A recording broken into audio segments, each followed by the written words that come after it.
heel pain treatments I can do at home, and what can I do at home to make my heel pain feel better? Hi guys, it's Kent here, the podiatrist from Ergonx, and today we're just going to run through the few simple things we can do at home if we're suffering from heel pain, plantar fasciitis or heel spurs. So very briefly, heel pain and plantar fasciitis is the pain that we feel usually when we get up in the morning, and it'll be right in the base of the heel. So this is our left foot.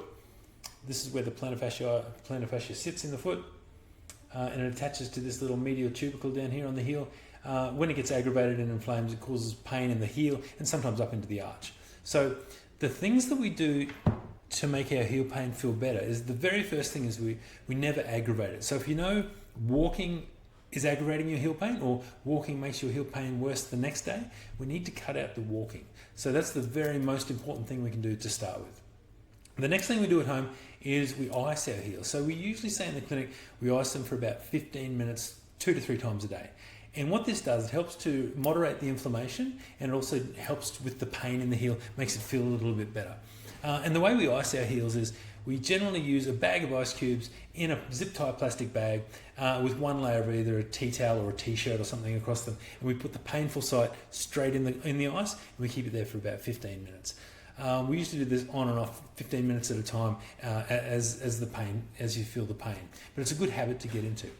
The next thing we do is we look at your footwear. So you generally, when we've got pain in the heel, having a soft sort of a running shoe type shoe under the foot will help to make the heel feel better. So by cushioning this area with a nice running shoe, like an Asics or Brooks running shoe, will make this actually feel better. And the other thing it'll do, if we get it in quite a good quality running shoe, it'll actually support the foot and limit the amount that your foot overpronates. So as our foot overpronates, the arch collapses generally, and it stretches this plantar fascia ligament in the foot. So you can imagine if this plantar fascia is painful, and if we think of it like a bruise or almost like a cork type, that's what it'll feel like. The injury is not a bruise. But what it does, it takes the stretch out of that ligament, allows it to rest, and will allow the body to heal.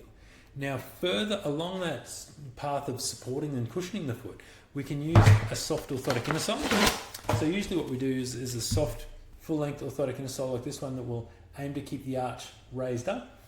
And so what that does, it raises your arch up, keeps it up off the ground, stops that really last bottoming out of your arch when you're walking, and also cushions the heel. And that will make your arch pain and your plantar fasciitis feel better.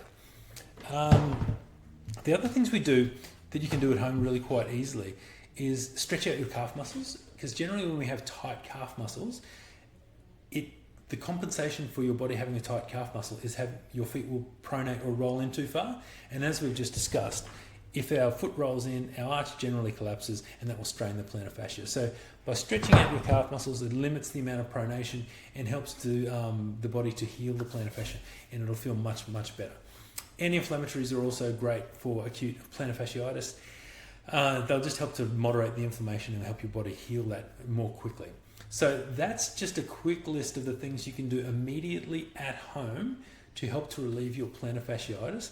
If you're not getting the results from this, a diagnosis from a podiatrist or a physiotherapist is absolutely recommended, just so you know it is actually plantar fasciitis that you've got and not something else, and we're treating it inappropriately.